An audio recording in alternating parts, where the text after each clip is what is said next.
ஆத்ம வணக்கம்.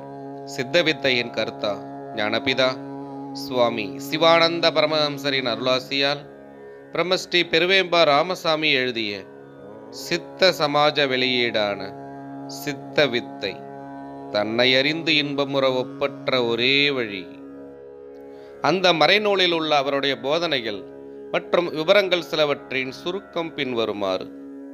தமது தலைமையகம் அமைந்துள்ள மலபாரில் சில ஆசிரமங்களை அவர் நிறுவியிருக்கிறார்.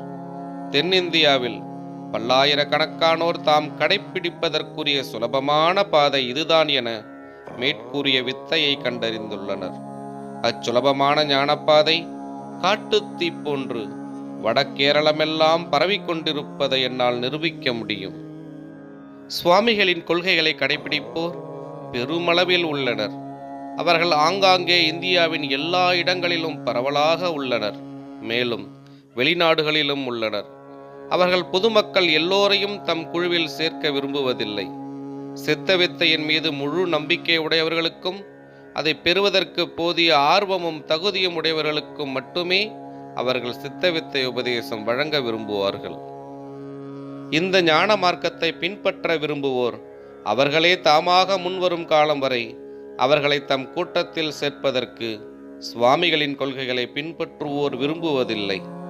அவர்கள் தமக்காக யாதொரு ஞானாசிரியர் பதவியை ஒரு கணமேனும் விரும்ப மாட்டார்கள்.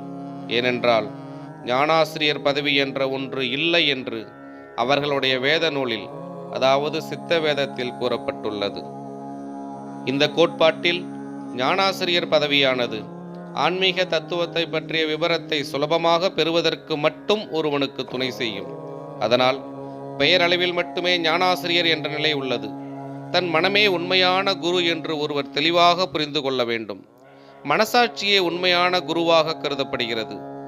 இதுவரை கூறப்பட்டுள்ளவை ஒரு சிறிய அறிமுகமாகும். இப்போது விஷயத்திற்கு வருவோம். சித்தவித்தை தொடரும். ஆத்ம வணக்கம்.